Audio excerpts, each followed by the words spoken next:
Hello. It has been a while that I was in front of living people. The idea is that Muhanned and me are going to interview each other. Should I use this? Yes? Can you hear me or should I use No, this? use it. Okay, I don't like it, but I will use it. I was told to take the lead, so. Go ahead. Muhanned and me met in spring of 2018 when I was co-teaching a workshop for people with refugee or asylum seeker background together with Suleiman Adonia. It was Suleiman's idea to have this workshop in the Sanssouci library in Elsene. And it was actually very nice. Suleiman Adonia, by the way, is an Eritrean, Ethiopian, British, Belgian writer who lives in Elsene. And Muhanned was one of the students. Maybe you should tell people a bit about yourself. It's quite silly that I would do that. Well, my name is Muhanned. Actually, it's very difficult to introduce an author because most of the time my work should introduce me, so it's a bit difficult, you know. Well, most of the time I say I am Muhanned, I am a refugee, blah blah blah, but I will say I am Muhanned. Okay, you know that I am a refugee, shit. And originally I write in Arabic in Tamazight. My experience writing in English is a bit new, and I started writing a bit in English in Suleiman's workshop that was in 2018, and it was very helpful. So from there, I started writing a bit in English, and today actually it's all about the only text I wrote in passa, porta in English, and we're going to talk a bit about the text and maybe around the text. So Yes. And through the text you can know me better, I guess. Mm-hmm. And you can read this text also online if you haven't already done so. The question that was asked to Muhanned is, what is your place? It is, of course, a question that can lead many ways. Muhanned lived in Libya for most of his life. Yeah. I was asked to work on this text together with Muhanned.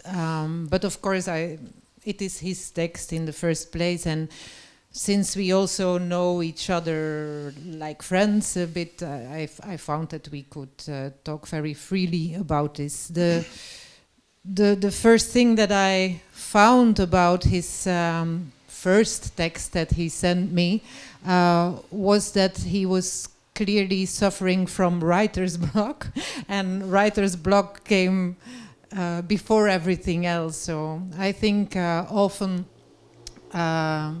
what you write is your place in the first place, and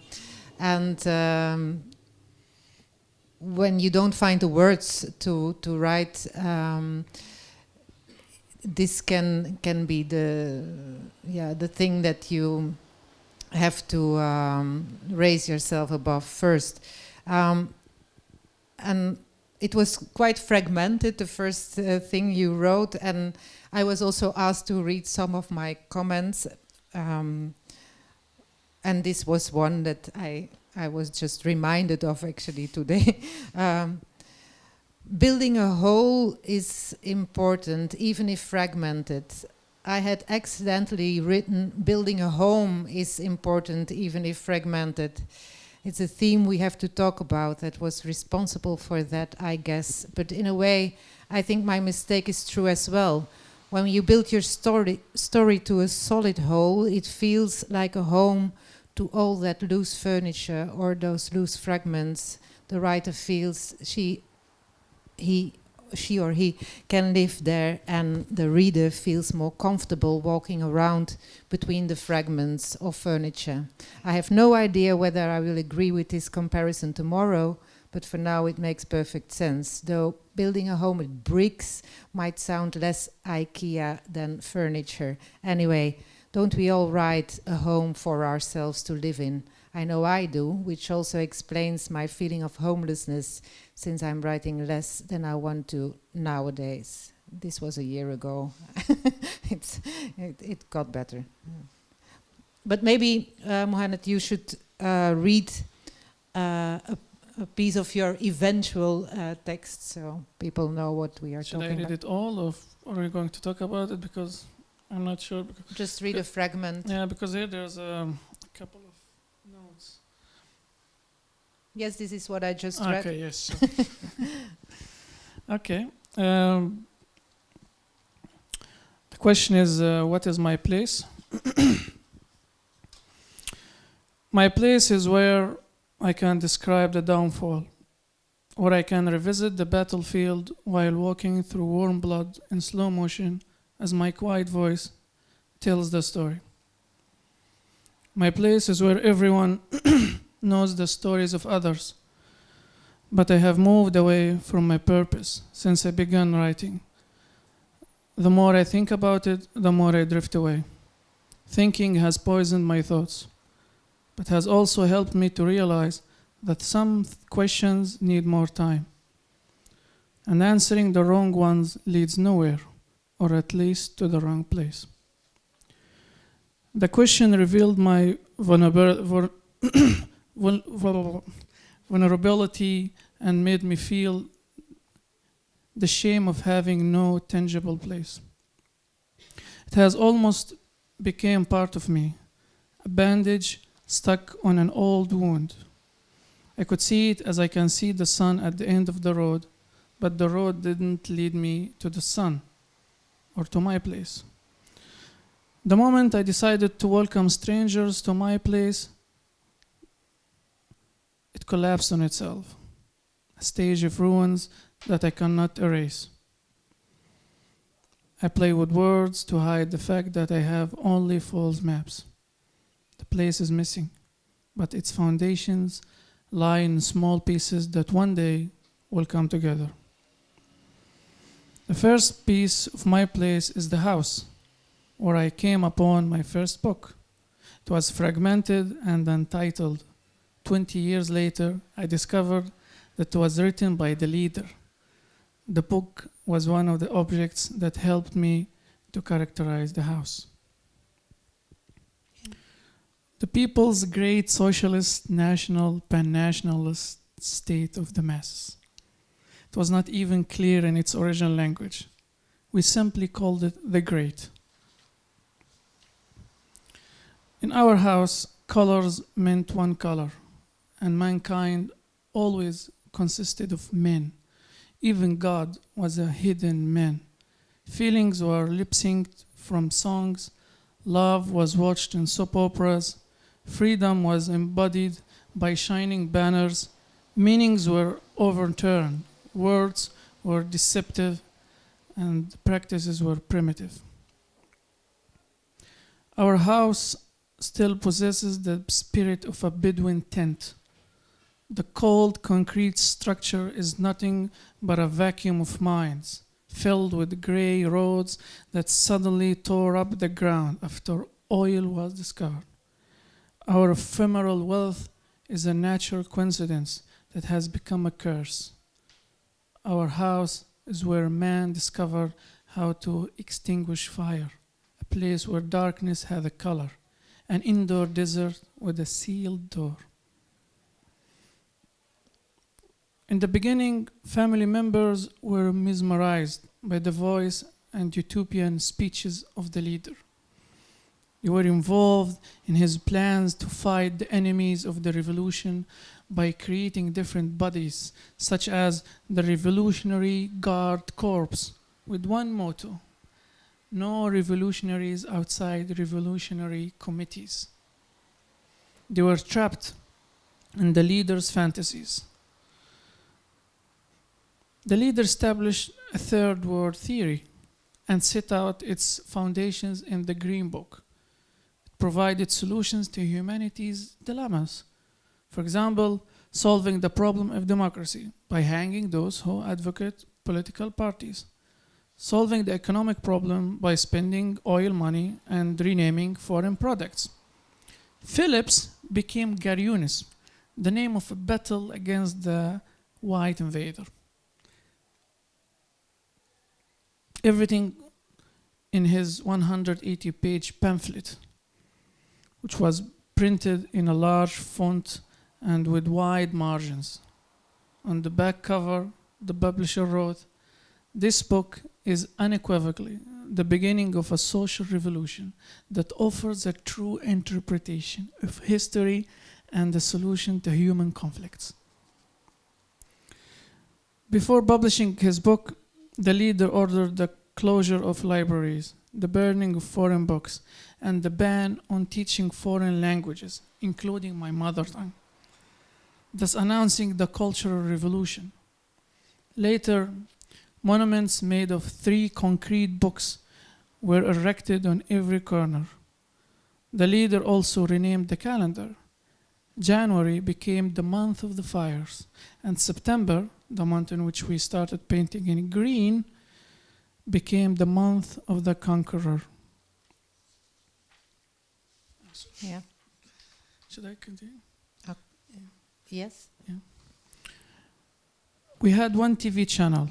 We called it the Hedgehog because it looked like a half sun surrounded by Arabic letters woven with Islamic decorations. And it had one show, the news, which for decades repeated the same news, accompanied by lyrical pieces glorifying the leader, followed by many of his titles: the colonel, the first teacher, the first athlete, the messenger of the desert, the leader of the revolution, the brother leader, and the only falcon. The news always featured letters of appreciation, gratitude, and support for the leader's universal vision. It worked to spread as many negative stories as possible about the rest of the world, about all those who live in a state of slavery under material capitalism and false democracy. Epic songs comforted us by reassuring us that the house was in its heyday. The leader was always winning, and his family lived in eternal happiness and prosperity. The verses of loyalty became our childhood memories. Shall we maybe talk about what you have read Okay. thus far?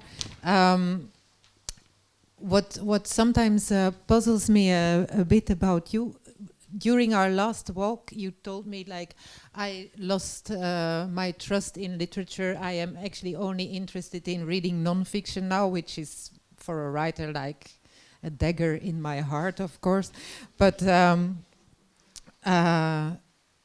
yet you write so poetically and so metaphorically. You write about Gaddafi and Libya, but not once you mention his name or even the name of the country.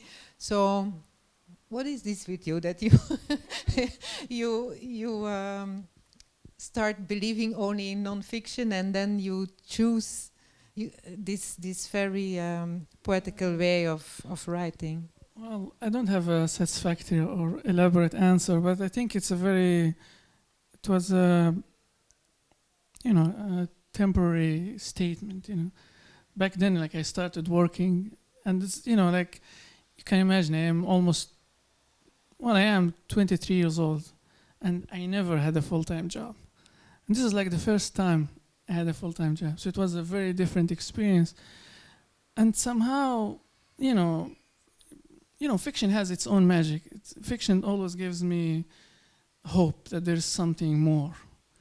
And when I started working, somehow I get this feeling that, okay, this world really it's beyond, fiction itself cannot survive this harsh environment.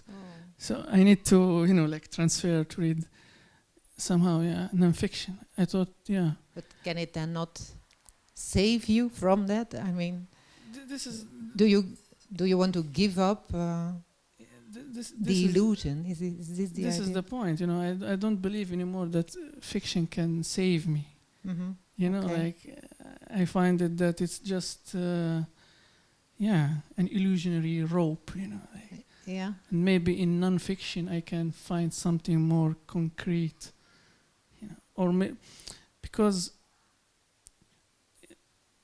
writing fiction in English is very complicated to me.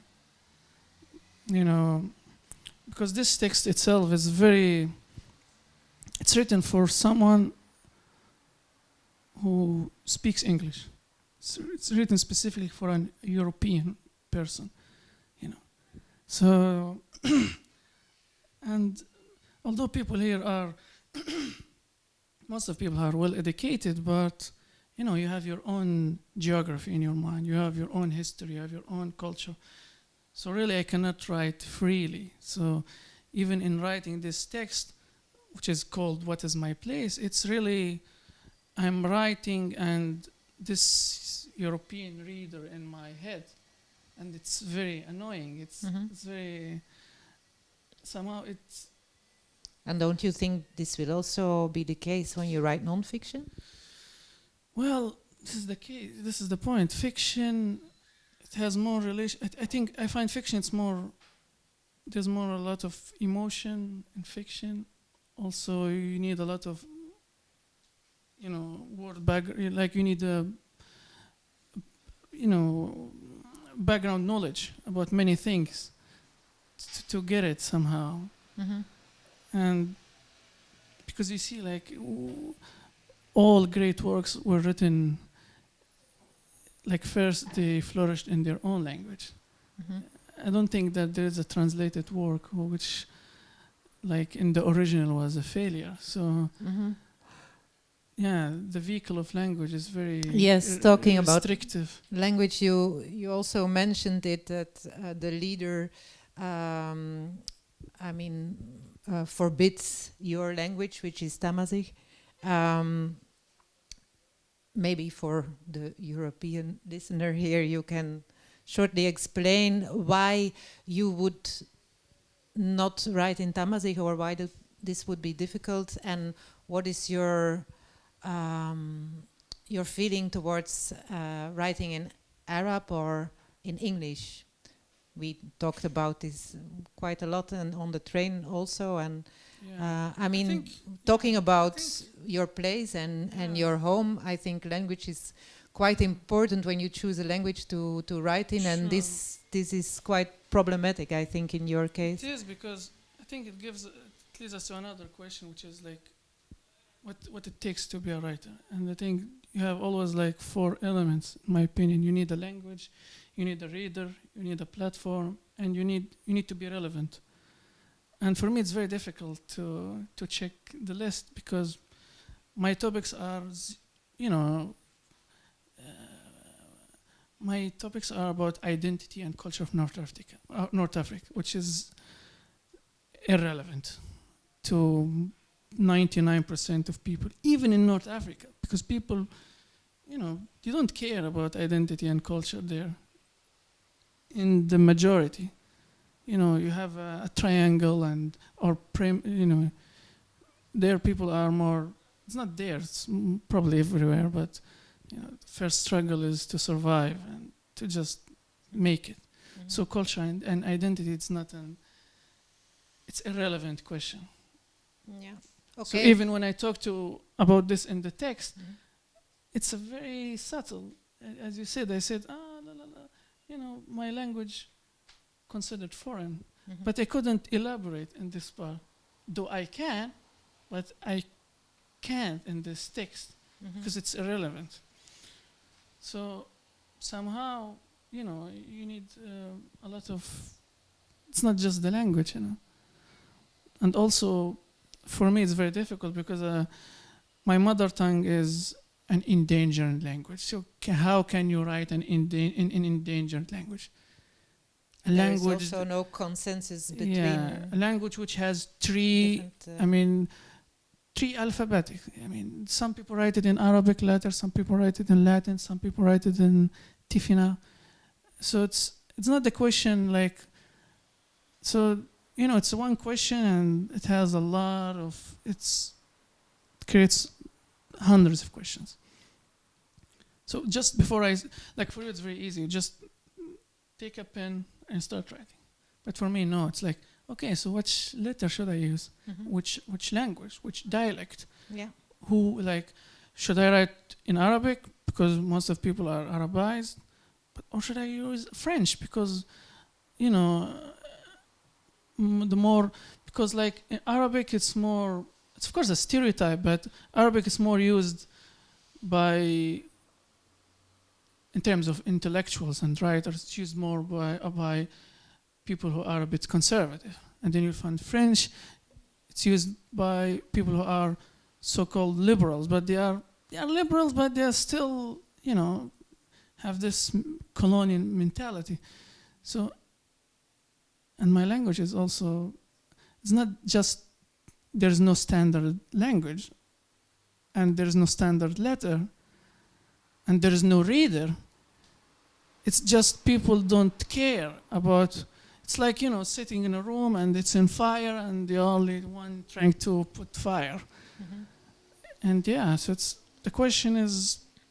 Well, it reminds me of something. Like I remember one time, there's a Syrian poet who said that I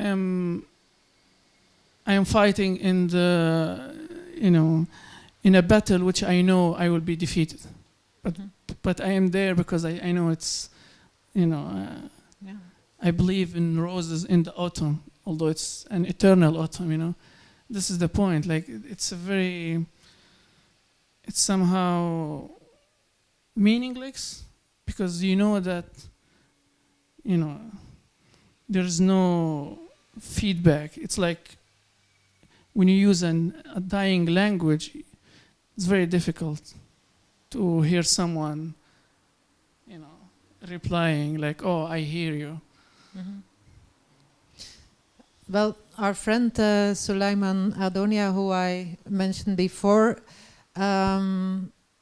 actually lives in the same nowhere's land for language, and he saw English as the solution. It's of course a bit of another case because he started living in the UK since he was 18 years old. Is English the solution to you, or can it ever be, you think? It's a very difficult question because it takes me to another question. Do you need to be because Sulaiman, his English is perfect. I mean, like even English people cannot read some words. I mean, it's crazy. So the question is, do you need to perfect a language so you can use it, and or not? Is it because I wrote this text, but it is heavily edited. The first version, it's full of silly mistakes, and no publisher will. And also this takes me to another thing that we still, when the text was edited, it was first edited by you, but and then Passa Porta brought an English editor, native speaker, yes, which they should, yes.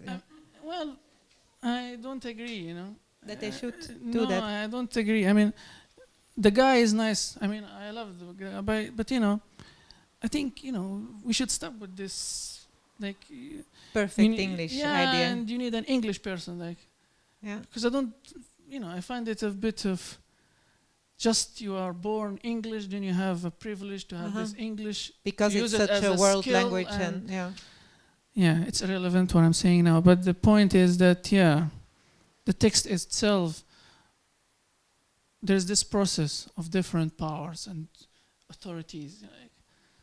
So the last version should be edited by an English, with an English passport, and who lives at least 10 years in London or Manchester, which is very annoying. I find that I was happy after the text was edited, But then I was like, okay, this is I don't like it. Yeah. I don't like to be So monitored. too smooth, you found. Yeah. Actually, I like a lot of mistakes in my original text. I found them. They were like the salt of the text. Yeah. And the editor come like, no, Yeah. we don't use it. We don't use this metaphor. Yeah. Which is very weird because, I speak Tamazight and Arabic, also English, and somehow when you use English, I use metaphors from Berber and Arabic. Yeah, yeah. And somehow when you use it in other language, it's a mistake, which I don't believe it's a mistake. Yeah. I find it still... You want to mix, yeah. I found it, it The should be interesting, I think. I think for a yeah. reader, for example, one of the words I didn't... actually, it was added by the editor. I don't know, like... It was a heyday or something. I never used a heyday in my life.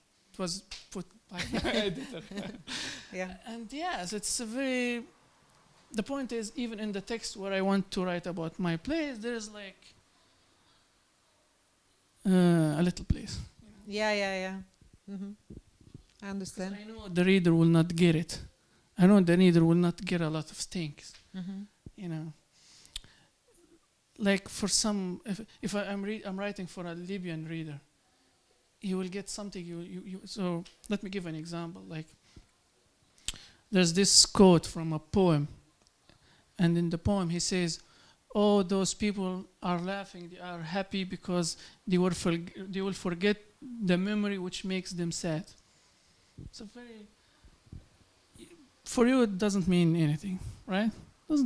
For me, it means a lot of things. Like when I read it, it's okay, it means this and that. And it has a historical, cultural, political, Yeah. It's a political statement, and it can, can put you in jail. But for Europeans, like, what is this? Yeah. It's a very Google translated poem. So this is what you meant by the European reader is maybe too much in your head when you... And after I finished writing writing the text, I got this question like, am I want to write for a European reader?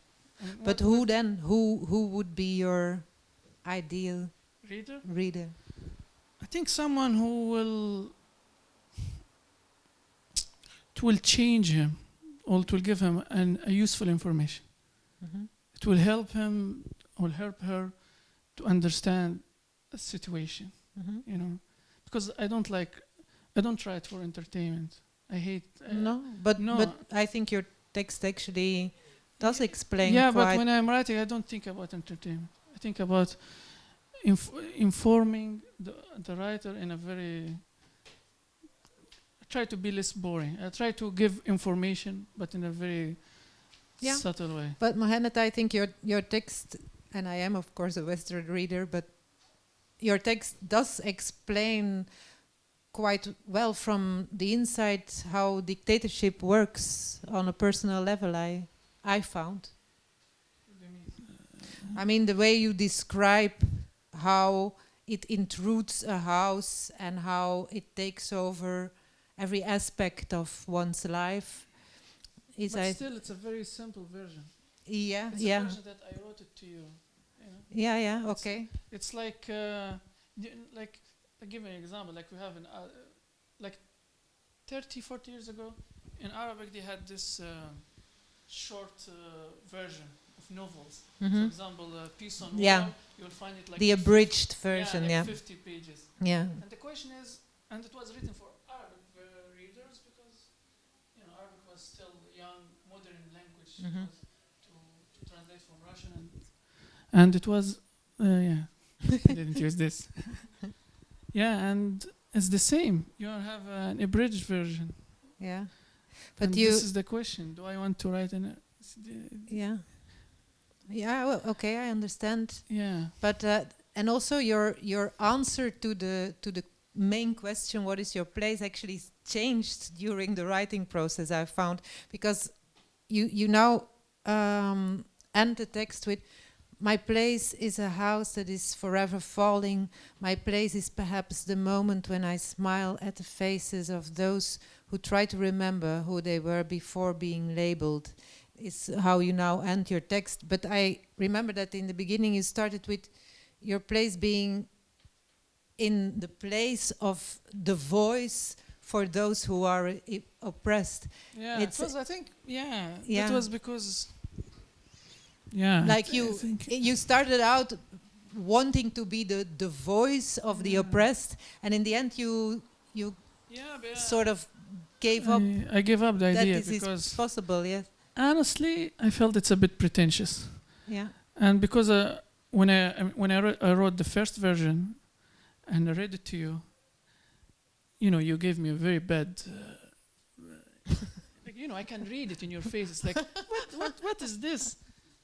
And you said, okay, it's okay. And I'm like, okay, this is not good. I mean, and then I said, okay, let me try another author. So I am responsible for you giving up all hope. No, but then I read it to Suleiman, and Suleiman was like, yeah, it's, I felt the idea was presented in a very, I felt that I was trying to impress. It was pretentious. So I said, okay, let's just, maybe I'm not mature enough to write such idea. Yeah. Let me take, because you said, how about you start with the house? And I said, yes, I will take it. I will do it. Yeah. Okay. Because, I thought, better, and I thought, yeah, your opinion makes sense, Because when I was trying to write my first idea, I was reading about, in New Zealand, Aboriginal people who get, killed, and trying to connect this to Kurdish people. And you wanted to do a Yeah, lot, like a history of the world. and it was I think it was a good experience. Yeah. Because I knew that, I don't know, it gave me this sense that I cannot be more than I am in a text, Yeah. I couldn't. Humble. It was a humbling It's experience. not just humble. I cannot write something beyond me. Yeah. It is just what I can offer. Mm-hmm. That's why when I was writing the text, I was like, someone is vomiting, but not in a negative way. It's like, okay, not vomiting. I will say reporting. It's like someone is reporting. And then, okay, it's text. Really? It's good? Okay. It was more, yeah. Okay. It was something I had and just I put it down. Yeah. And people when read it, they think I am, he's very creative. He thought about this, which is, no, it was easy. Mm-hmm. Because, yeah. We were also supposed to talk about the canon and canonized literature. Yes. Well, you talked about the Western supremacy, actually, in talking about literature, about the Western reader who decides what is good, the native speaker who decides what is English and what is not. I mean, what is your experience with the world canon? Do you feel like the writers that you grew up with, were they mainly Western writers, or do you feel like a lot of Arab literature is missing here? And what is your experience with that? Very complicated question. Yeah, because you actually quite often told me about some poet or writer that I didn't even know or heard about. Yeah. So it's always confronting, I think. But on the other hand, you seem to know all big Western writers, and it often. I think it's like 3 stages. There's like 3 stages. Like, because for me, like the first stage, it was, I studied English literature, so it was my, Beowulf, Chaucer. So, at the beginning it was, wow, it's very great, and then it was, nice, but we should also have our own voice. This is because after a while, I find that like someone from Japan, he should write using an, a European novel structure. It's at the end, it's a European novel structure. Very dominant. So even if you are from an isolated island, doesn't matter. Mhm. You need to have an intro, a body, blah blah blah, show, don't tell. All those rules, you should use them to be recognized. And I find that it's very, it's unrelated, but I'll tell you about something. My major was linguistics, right? And linguistics, nowadays it's more, when you study linguistics, people always think about syntax, okay? Which is horribly created, somehow developed by Noam Chomsky, which I never forgive him. And everybody in linguistics, they don't give a shit about, etymology. Other branches of linguistics are very, and it's the same for literature, like literature now, it's a bit of a synonym of novel. Like if you don't write a novel, then, what you are, Mm-hmm. you're not a writer. Like, Yeah. if you're a short story writer, then, nobody gives a shit. So, the idea I is know that this problem very well. Yes. So novel, This is very true. And yet I am writing a short story collection at the moment, like I told you. Yeah, but still. And talking about the canon, this is something I now want to tell every public. How many of you do know the writer Enheduanna? No one. Well, this is something quite remarkable. Enheduanna was the first writer in history who put her name under her work, and it is, to me, it is incredible that she is not canonized, at least not here. She wrote 2,300 years before Christ. She wrote incredible poems on clay tablets and on zuilen, columns, and she was the most powerful person in the cultural field for many years in Mesopotamia at that moment, and her poems are still beautiful. And I read a book about her that I had to order from the University of Texas, because this is apparently all that was written about her. And I wondered, how is this possible, that this great literature of 4,300 years old, by the first person who saw herself as a writer. I am a writer and this is literature, and I put my name under it because this is something I created. I mean, it's a huge step in human history. And I wonder, how is it possible that we don't know that I, as a writer, only discovered this 2 years ago.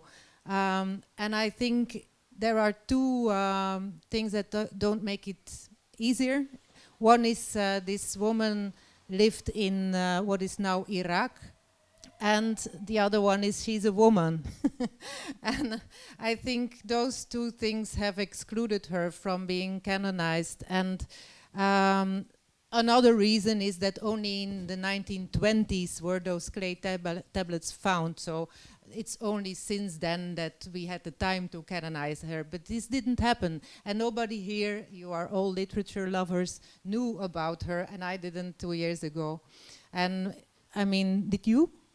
No. No, but if I ask Middle Eastern writers, they usually do. But yeah, it's quite an incredible story, and I now tell everybody about Enheduanna. Yeah, and who also talked about her in her acceptance speech for the Nobel Prize was Olga Tokarczuk, the Polish winner of the Nobel Prize of Literature. She also mentioned the name Enheduanna. I thought, aha, somebody else discovered this first writer of history. Yes. Okay. Yeah, Muhanned, we have 10 minutes left, and actually we were going to interview each other. Is there something you want to ask me? Well, it's a very surprising question. Well, for the moment, I don't have ideas. I Well, was thinking that I can finish the text. yes, okay, read the text.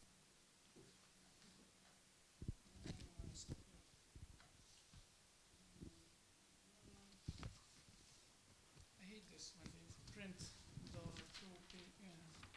just two sides. Okay. In the morning lineup at school, we had to recite the green flag code. Blue, yellow, red, and black do not inspire hope, but represent ruin and despair. Green is the color of hope and life. Even paradise is symbolized by green. I was out of place.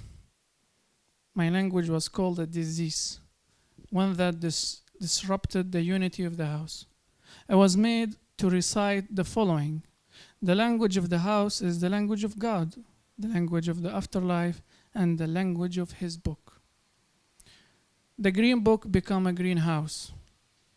In the National Museum, the leader's car was placed among the artifacts of ancient civilization.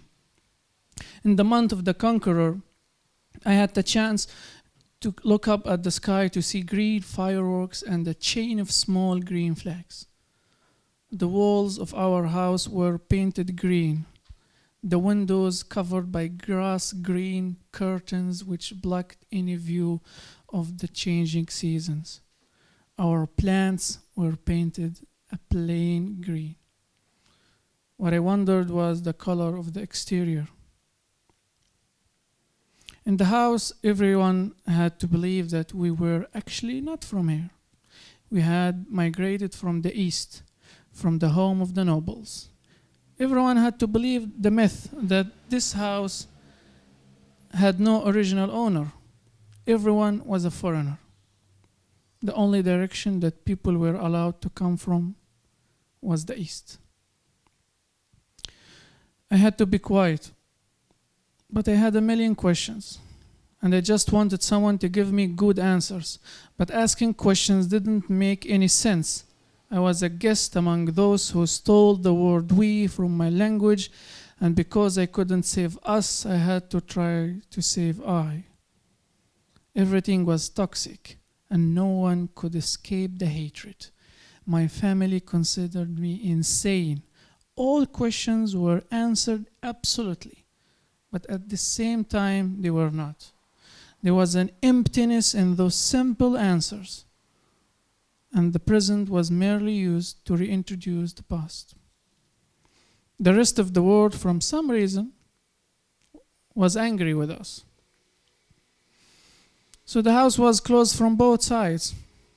Meanwhile, we colored bananas blue, and the leader wrote an article about whether death is female or male. The house always had the smell of fresh paint.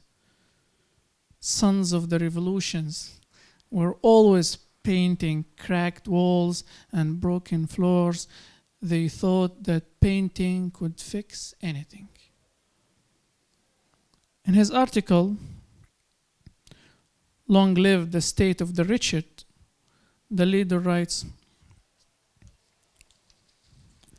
how sweet the victory of the wretched, and how great, how beautiful their dawn when it comes forth and shines without requesting permission. How sweet this dangerous dream. It was a powerful mirage of delusions. No.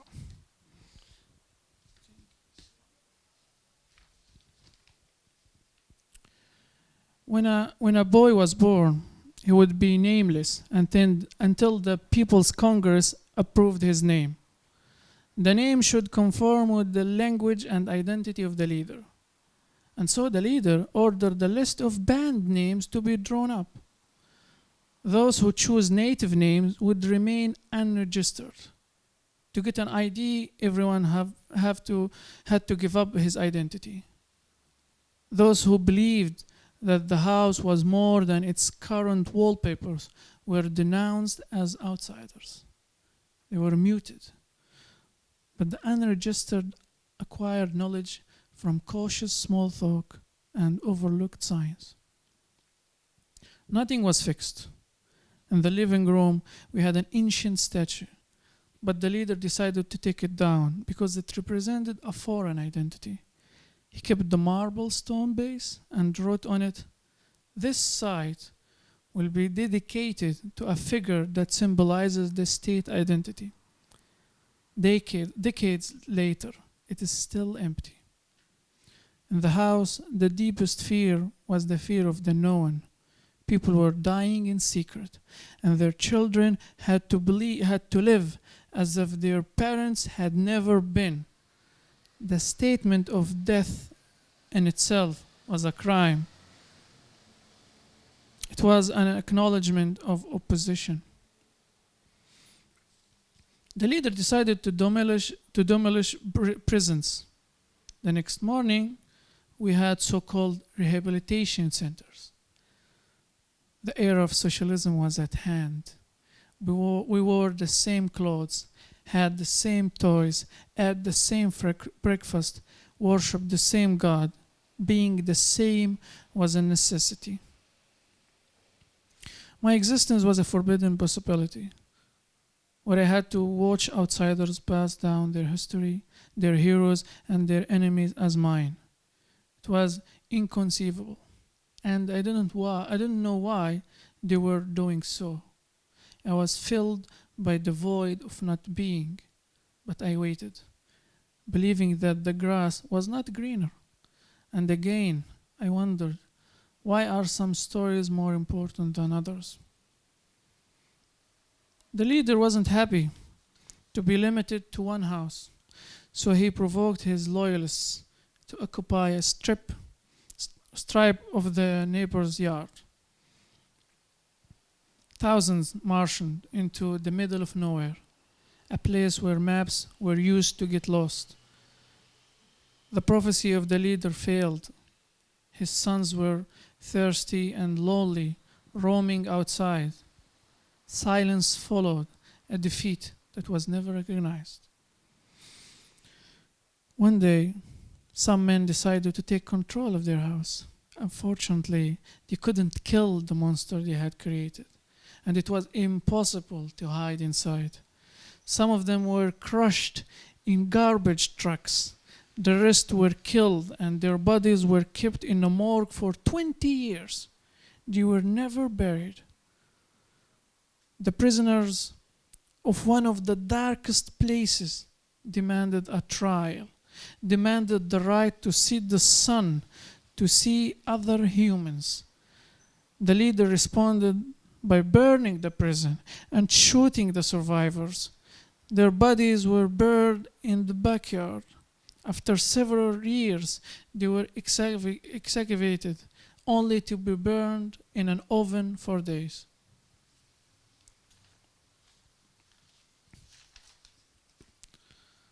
The color green started to fade. The green god was dying, and now everyone had become a god. Another revolution added another 2 colors. The leader embodied the unity of the house. Oppression was the glue that kept everything together, and green was an irreversible smear. The people were divided into rats and algae, those who rose against the leader and those who continued to believe in a false religion. As a result, I had to escape this inevitable suicide. I believed I would be free when I left, but I wasn't. The house was like the outside. Nothing changed, except that now I need to experience it again. My house was a place that I need to revisit, to make sure that I still exist. My place is a house that is forever falling. Memories want to be told. So what is really my place?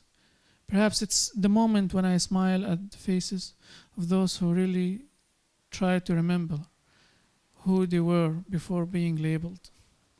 And that's it. In the piece that you read, there is something that I always wanted to ask you and I always forgot. Sometimes, I mean, dictatorial environment that you describe has quite a lot of absurd parts, but there is something about these blue bananas. Please explain, because I always wondered, is this like a metaphor or is this literal? Banana is an exported product, and Libya was what is in English, like a siege, but not sanctions. So there was no bananas in Libya because the borders were closed, and we had Libya, can bring only some products from Tunisia and Egypt. So we don't have banana. So we don't know actually that banana is blue, is yellow. Mm-hmm. So we colored blue because no one saw banana. No, nobody ever saw one. Okay, like this. Yeah. And I mean, another sentence that sticks out, and I know it's a rhetorical one, but maybe you can answer it to end. Is the one that asks, why are some stories more important than others? I think, the idea that some cases, some countries, some groups of people are, let me give an example. Like, I think 2 weeks ago, there was this explosion in Beirut, and everybody talking about Beirut. Somehow we are like, wow, Beirut is in devastation, like 180 persons died.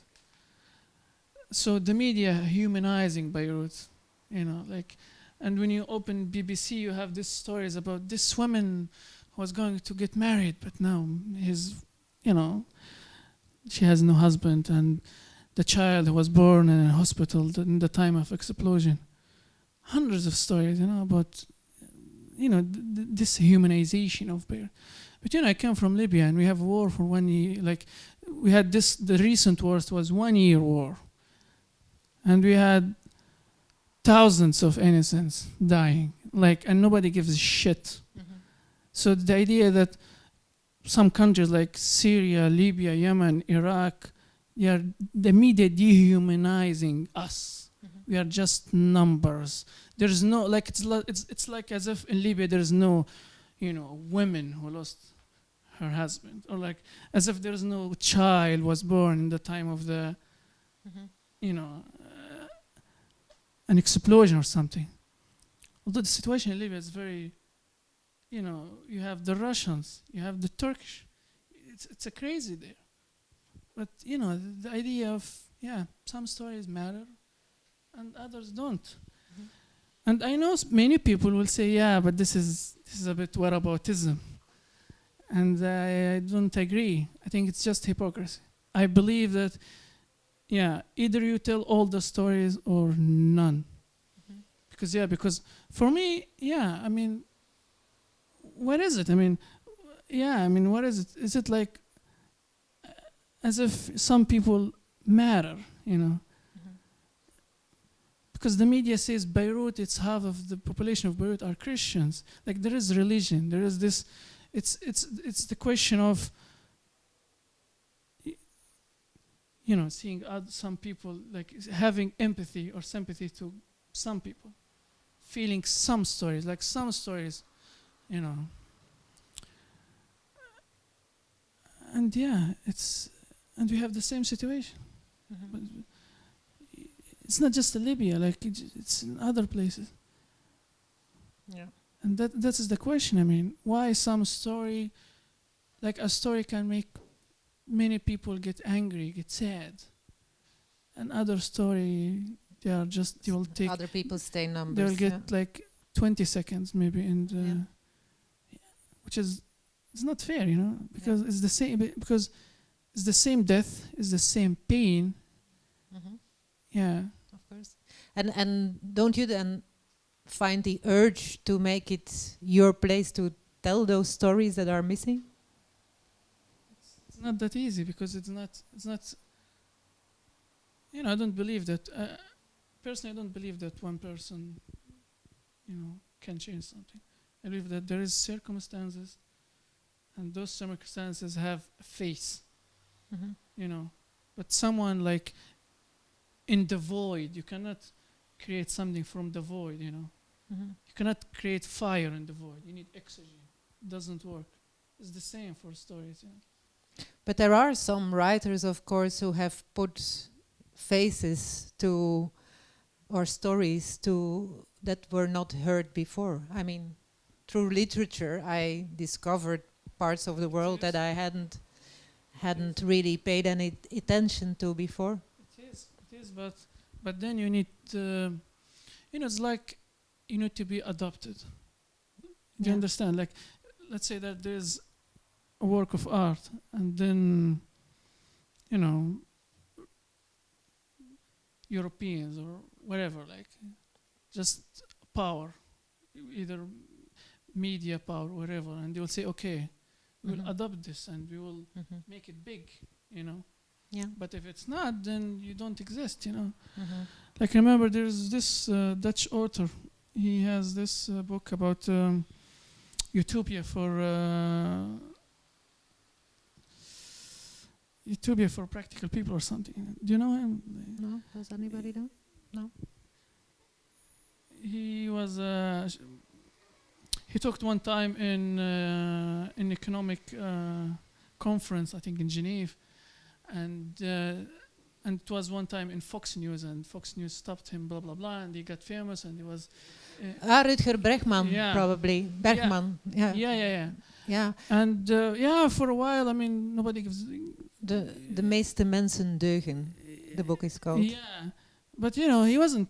He wasn't a famous author until the Americans put him in TV, and voila, now he's a historian and because stories need a platform, It's it's like the old saying: if a tree falls in the forest and nobody hears it, it's the same. And it does have to do a lot with language as well, because I did do quite a lot of work on making anthologies of short stories and working for magazines and really looking for translators who translate from languages that are not so big.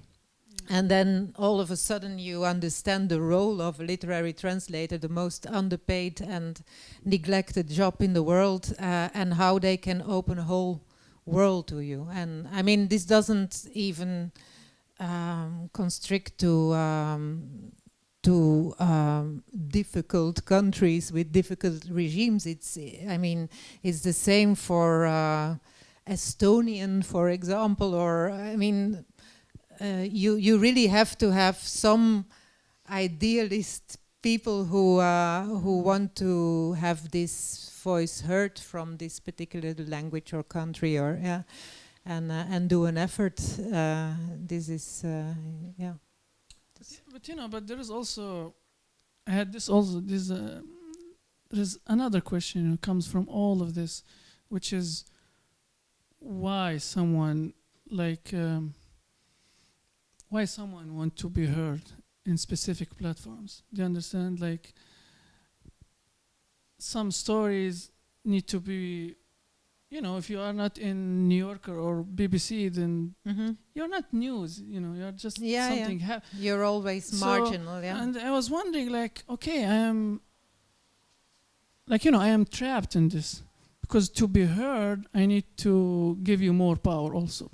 I need to support the status quo, that you are the source of the news. You are, when you go now, let's go open BBC. What is the first news?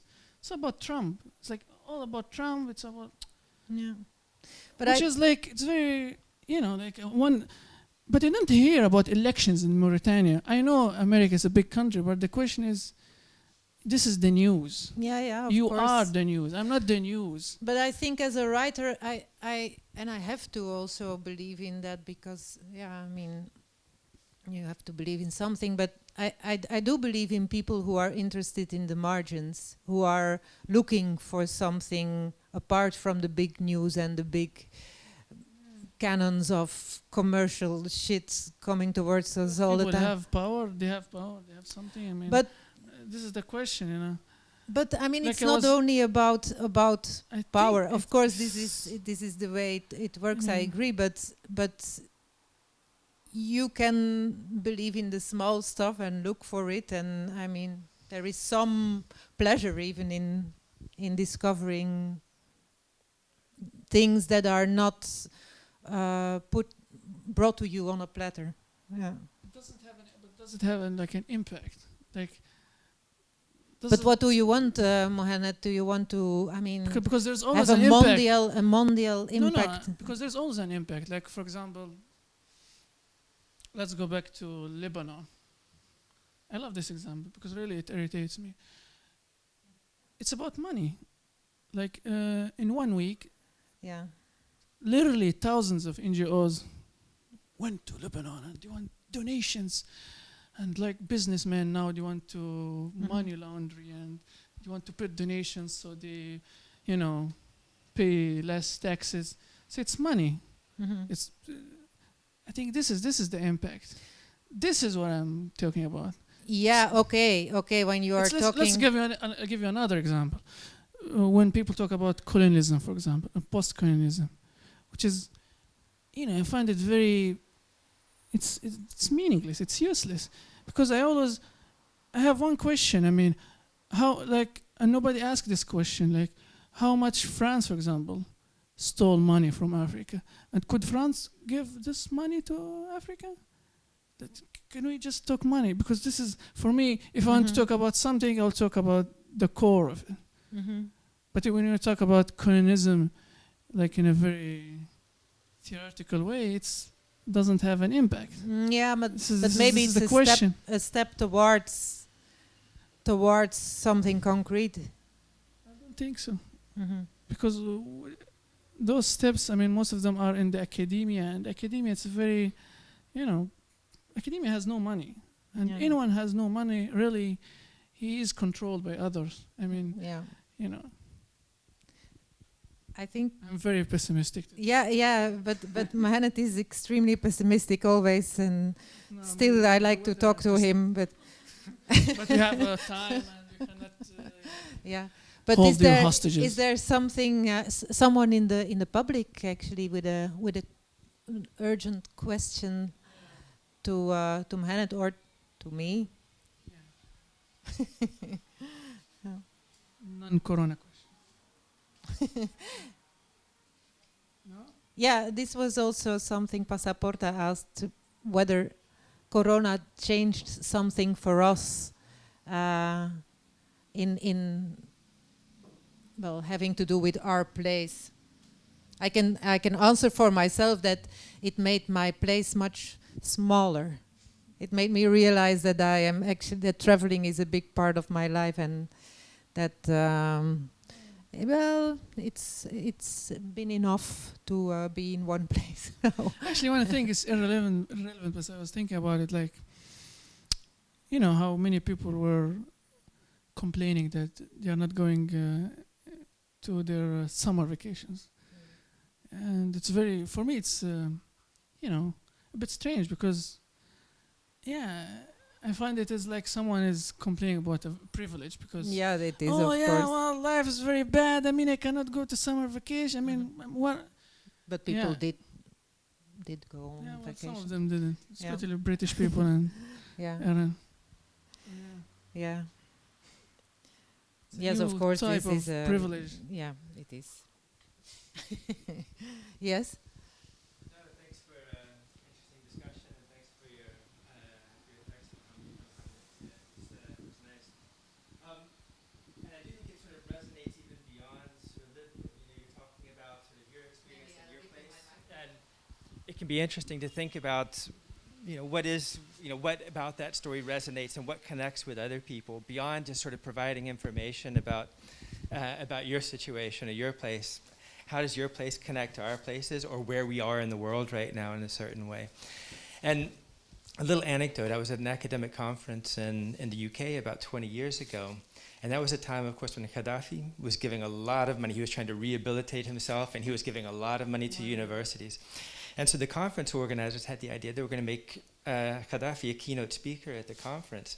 But of course he didn't come, but they were beaming him in on a big screen, and there are hundreds of academics going into the auditorium to watch. And it was really funny to see these British academics trying to make the connection. They, brother leader, can you hear us, brother leader? And Gaddafi's sitting there. And so finally he's ready to speak. He burps loudly and then begins to speak. And one of the stories that he told to the public, and academics, British academics sitting, nodding their heads, listening attentively, was that Shakespeare, and this was new for us, was not British, but he was from North Africa. He was an Arab, Sheikh Spear. It's probably a story that you learned. Sheikh Spear, yeah. Right, so then the Arabic was sort of at the heart of the, it wasn't that the British were dominating us, they had stolen it from there, and so you guys were the real owners of this tradition, of course. We have hundreds of stories like this. Yeah. Like, for example, Portugal comes from the word Portugal, which is orange, and it's called because we give orange for Portugal. And influenza comes from the word influenza, which means the nose of the goat. Right. But it was interesting insights. I could sort of, just listening back to that, the surrealism in your story resonated just with that experience that I had there. And of course we see that same kind of surrealism with people like Donald Trump or whatever today, sort of gaslighting people, confusing and disorienting them, and thereby distracting people from what's going on in the world. So in that sense, Gaddafi was a forerunner in a way of Trump and sort of what we're experiencing today. It's very interesting because, like, what I thought it's very private place, like what you think it's your very specific experience, and you find it's very, like, there's a pattern, like it happens in other places. You would assume that your leader is the worst and it's the craziest leader, but then when you see like others, you say okay, it's like there's this spirit. I mean, it's the same. Like it's the same for Trump, as you said, like saying that windmill give cancer up, and you can drink bleach to kill corona. It's the same. It's It's very interesting. It's not very comforting, right? I mean, you can say, we are not alone, but then, oh shit, we're not alone. It is not, because you would assume that others are, others overcome this. It's like we are in 2020. Okay, my country is a bit in a problem, so other countries, they get that. And you find, no, it is not. It can happen anywhere. Like it can literally happen in Belgium. Like you don't know. Like maybe after 10 years you can find, someone from that party is a leader, and yeah. We even know which party. Yeah, I mean, you'd assume that we have like things that are constant, but no, nothing. I mean, people shouldn't take anything for granted. No. People assume that, democracy is, but it's not. I think every generation has a battle, This stupid idea of end of history, it's very wrong. Every age has its own God, and it's the same again and again. It's not like God is dead, okay, punt. No, it's like God is dead when Nietzsche was born. But now there is other gods, and every generation should have the same fight, which is a bit, it's a bit sad, because there is no escape. Like it's the same fight. Like democracy, somehow it grows old, and then you need to build it again, and it's like relationships or something. Like it's the same fight. It goes on and on and on. Anyone else who wants to ask a question? Yeah? I don't know whether this is completely corona-proof. So put it too close to your mouth.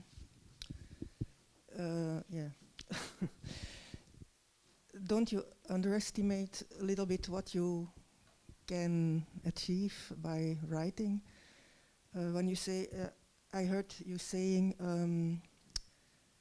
I don't want to entertain, but is it not by being very honest and very by telling your story and by meeting that you can do more than entertain? And don't you think that that it can achieve more than than you think? I think you underestimate your power. Let me give you just something. Just when I was in Libya, like many people wanted to cut my head. Very simple. Like I was very, like Islamists hate me. Like, and it's the same in Europe because in Libya they wanted to cut my head, but in Europe my head, doesn't have any value in itself. Like, when you be a refugee, your social leader will tell you, like, let me give you a story. Like, I am 22 years old, and when I told my leader that I want to study, she told me, well, first of all, you are too old. Second, if you want to study, you need to study something which is not literature or history or anything that doesn't fit the Arbeitsmarkt, the market. So you have like mainly 4 options, like which are okay. I don't have a problem with them. But it's the profiling, and it's the same idea. Yeah. It's the same. There they will cut my literal head, but here it's more virtual. Remember one time I told my assistant that I have a residency, 1-week residency in Porta in Brussels. She said, "Oh, so it's a hobby." It's this idea of making something less, because the idea of writing itself, it's a bit for her. It's a hobby, because about this on the train that this was also quite interesting. I mean, the status. Yes, let's just give this mic to everyone and leak it. But no, the status of literature and language today in the world. We also talked about this on the train coming here. When you were asked for your visum to Germany. That was not granted to you. Muhanned was asked to put to fill in, to fill in engineering in what he wanted to study, and he said no, but I want to study linguistics. And the person, taking care of his file, said don't do that because they will not allow you a visum. And Germans thought that he's lying. No one comes to Germany to study linguistics. And they said, it's very interesting. They said he didn't show a lot of motivation to study. Yeah. Because it's literature, which is very... Yeah. I think it's... Isn't it shocking? Yeah. I mean, this is the status of language and literature today in the world. When you are a refugee and you say you want to study linguistics, they say, no, I'm sorry, but nobody believes you that you would do a useless study like that. We only need engineers. I mean, this is so shocking, and this is something I just found out. I find now. This modern, this idea of profiling, like if someone from Syria, they will say, oh, he will work in kebab. He's from Syria, obviously. Like he's from Iraq, he will cut your hair. He's from Turkey, definitely donor. From Libya, we still don't have a very concrete stereotype, but maybe in the future, Moroccans. Yeah, but it's not only about stereotypes; it's also about what is seen as useful. Yeah. It is seen as completely unuseful to have linguists or people interested in literature, and so we don't need you. Also, the idea that what the value, like what is your value, or what you can offer. Mm-hmm. And my experience here in Belgium, that there's always doubt that I can offer something more than what I can do with my hands. So I am only hands. Yes, this is of course also. I can put things perfectly. And there's always this assumption that, I cannot read, I cannot write, I cannot. Like I remember, like yesterday, I went to someone like in work, and they said, "Can we send this from here?" Like I had this document, and she said, "No, you cannot send this from here. You need an envelope." Like what? Which is this idea that because I'm like we should receive a lot of obvious messages every day, which is very, very annoying. Like, can you use a browser? Like, which is, yeah. I mean, if someone doesn't expect you to know how to send a message, how can you expect him to listen to you in a higher level? Yeah. Yeah, this is the case that your intelligence is always doubted. Okay, let's do the infected mic. Maybe just to push back a little bit, Muhanned, but you mentioned before that sort of you didn't get to decolonizing stuff, that it's really about money and that it should all be about money. But now you seem to be saying, well, in ways that shows that our minds are sort of colonized by capitalism, by the idea of the market, that value can only be represented in sort of a transactional kind of way, that we would have to give money back to Africa. Doesn't that reflect sort of a little bit also that a colonized mindset right there? And isn't that something that the decolonization movement is doing? Of course, money is important. Of course, don't deny those things, but it's also about much more than that, isn't it? And in a sense, that's what you're talking about, or trying to make the point that it is about more than money. Yeah, it is correct. But, still you need power, like always, like when I talk about money, I always talk also about power, about what you can ask for. Like when I talk about, for example, how some intellectual aspect is neglected, I'm talking also about power. Let me give an example. Like when you see now popular intellectuals in the world. I mean, let's say, for example, Sam Harris or Yuval Noah.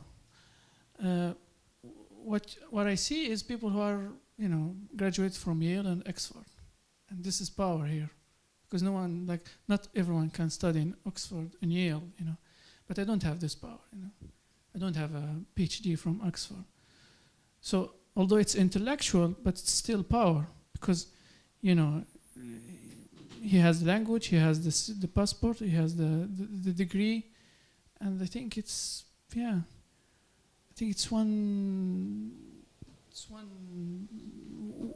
way of the same. And also I don't think that we can ask for money just without any, strong ideological or mental state. Still, you need to be aware, because let me give an example. Like, for example, in Niger, people are very poor, and Niger has uranium, and it's controlled, of course, by the French. And in 1991, the Tuareg people did a revolution, okay? And I remember they raid the company of the uranium. And what they did, they stole a bunch of cars, because this is what they can do. And then the French said, okay, we will hire some of you as drivers in a uranium factory or whatever they called. And they said, okay, which is the stupidest deal in the history. Like, they take zero from uranium. And what you are saying is correct, because they are not mentally aware of the value of the uranium. So, the French, they can take, and no one, no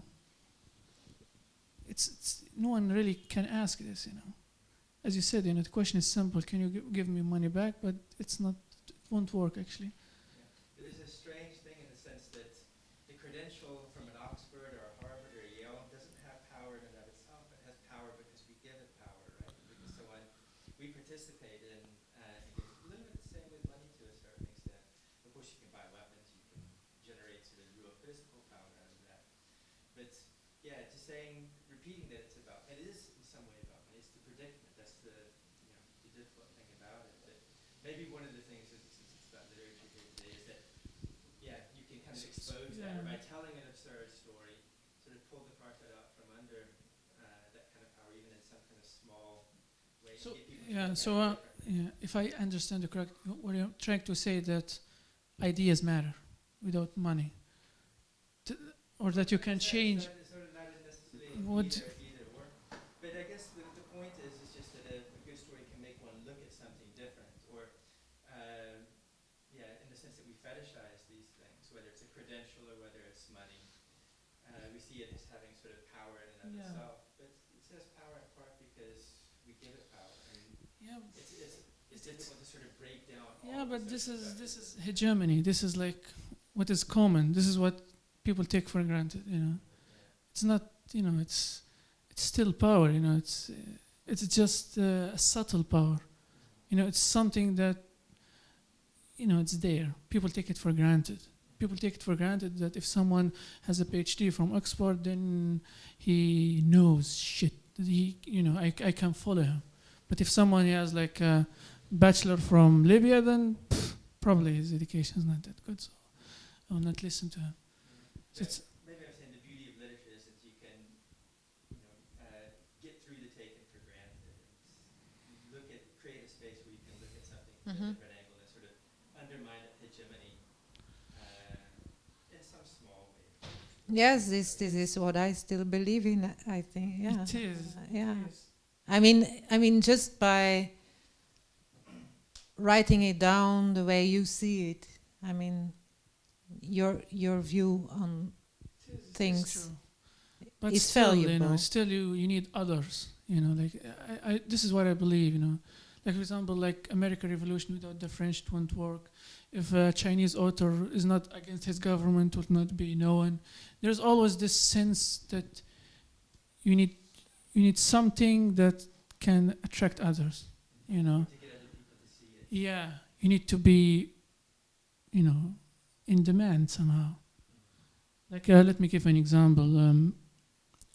In general, for like what I sense, like here in Belgium or like in Europe in general, they will prefer someone who is what is called a modern Muslim in the media.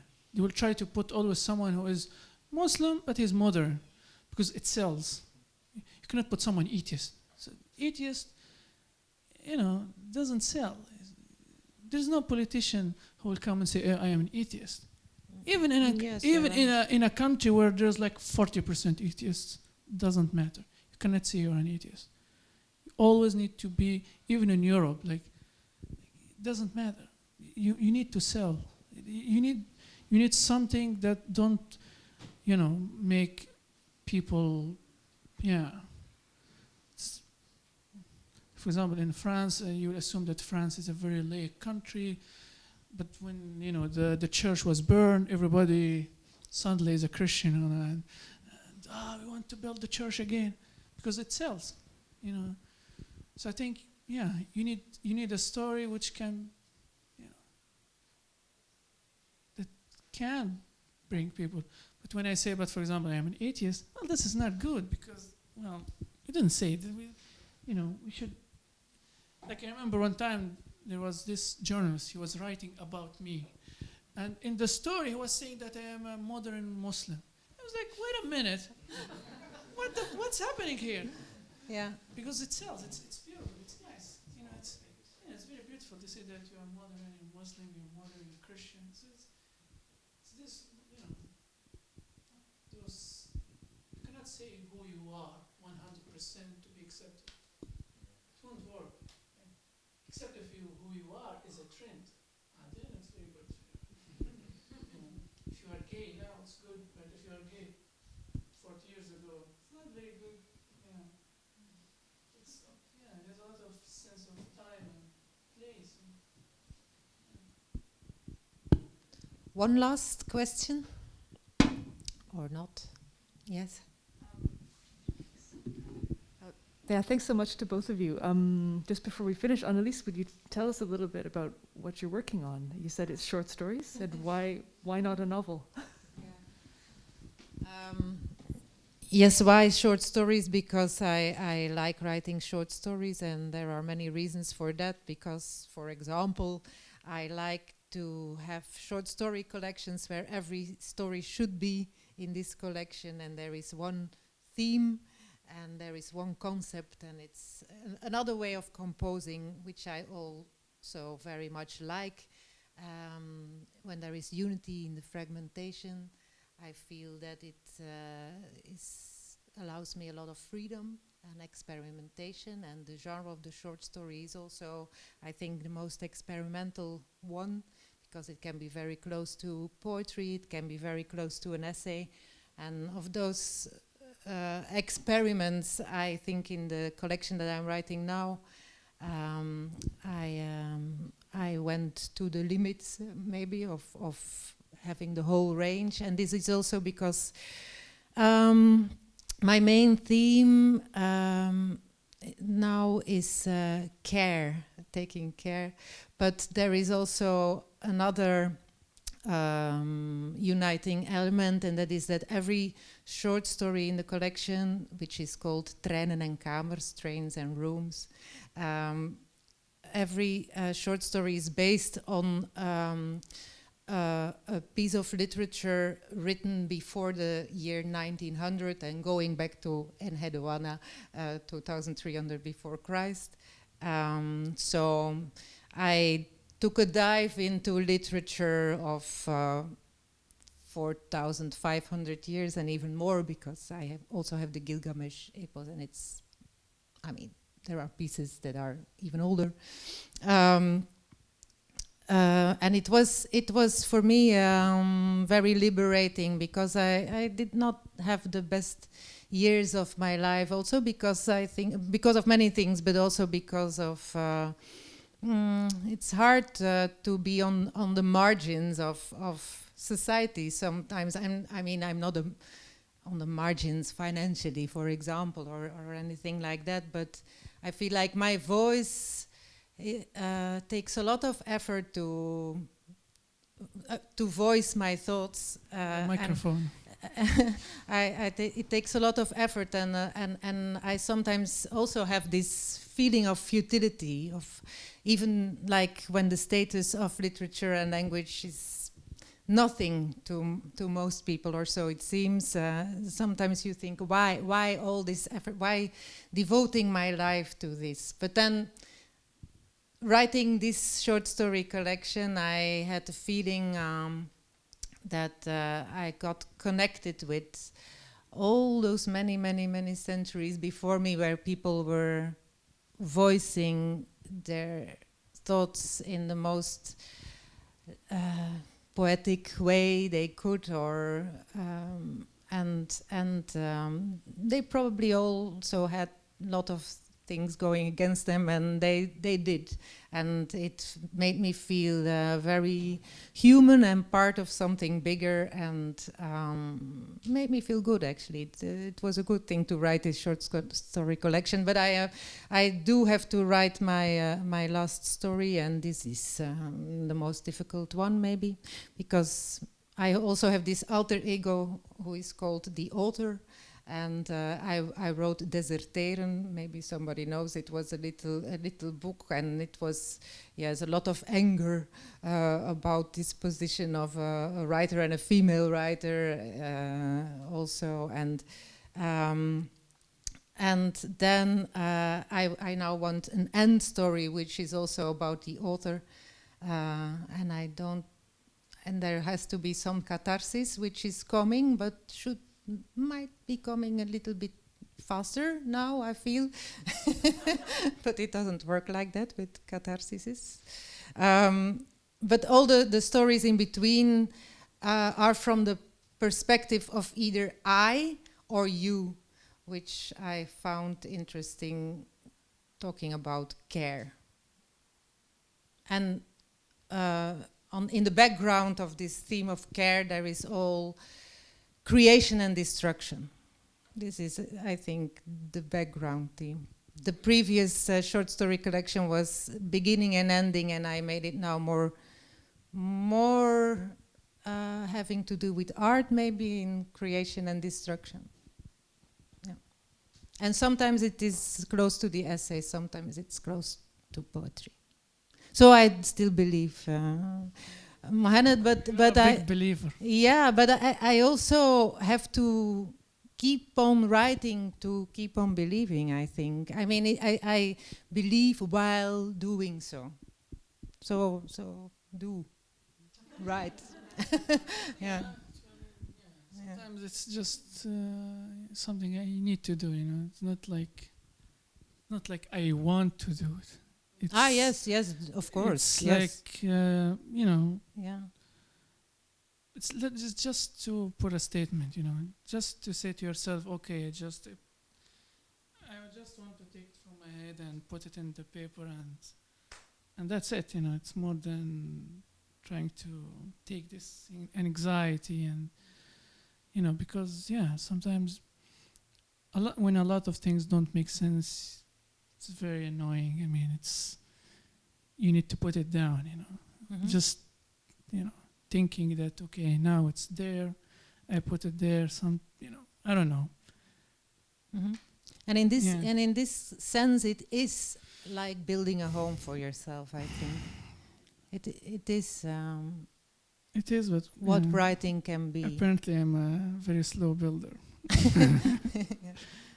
Yeah, slow mason. Yeah. Okay, it was nice talking to you this time in front of a public. And thank you for listening. Thank you for coming.